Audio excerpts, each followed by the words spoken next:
অনেক নুন তো দিস না তো এটা দিয়ে দিস না দেখ। আরে আপা এটা কিন ধরনের বেদবি করেন বুঝে বসে আপনি।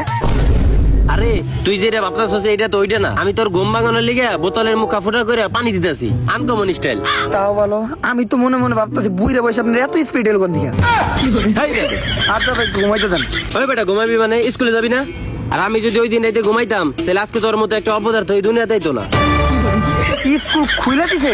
হ, এর লেগেই তো আমি স্বপ্নতে দেখতেছিলাম যে স্কুলে আমি ফার্স্টে কেমনে এন্ট্রি মারছি। টিকটক দেখতে দেখতে মাথাটা পুরাই খাইছিস না? আর তুই স্পিডের কথা কস না? তোর মাল লিগে যদি পাশের বাড়ির রুমানা বাবির লগে আমার ব্রেকআপ না হইতো তাহলে আজকে তোর লগে তোর দুইটা ভাইও স্কুলে যাইতো। স্কুলে যা। আজ পরে 61 সপ্তাহ পর স্কুল খুলতাছে, পোলাপান স্কুলে আইবো। প্রত্যেকটা পোলাপানকে চেক দিয়ে ভালো মতো স্কুলে ঢুকাবি, করোনা যাতে কোন রকম এই স্কুলে প্রবেশ করতে না পারে। ঠিক আছে স্যার, আমি সবগুলা পোলাপান্ডে একদম ক্লিয়ার চেক দিয়ে রুকামো, কোনোভাবে ভিতরে আসতে পারবো না। কিন্তু স্যার এর লিগে আপনার আমার 1 প্যাকেট ডারবির টাকা দেওয়ার কোনো দরকার নাই। আচ্ছা স্যার আমি সব পোলাপান্ডে একদম চেক দিয়ে রুকামো, কিন্তু এর লিগে স্যার আপনার আমার 1 প্যাকেট ডারবির টাকা দেওয়ার কোনো দরকার নাই। ঠিক আছে। স্যার আমি সবগুলা পোলাপান্ডে একদম ক্লিয়ার চেক দিয়ে রুকামো, এর লিগে আপনি আবার আপনার পকেট থেকে 1 প্যাকেট ডারবির টাকা বের করে আমার দিয়ে দিন না। এই লো ভাই, তারপরে তুই প্রত্যেকটা পোলাপানটা একবারে ক্লিয়ার চেক দিয়ে তারপরে স্কুলে ঢুকাইবি।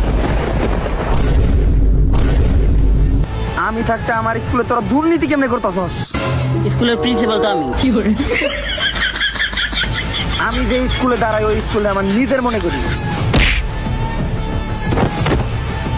আমি থাকতে তুই এই স্কুলে ঘুষ নিলি কেমনে? এমনি না স্যার, না স্যার। আমি থাকতে এই স্কুলে কোনো দুর্নীতি চলবো না। 50 টাকার নোটা ছিল না ওটা? 50 টাকার নোট এটা। স্কুলটা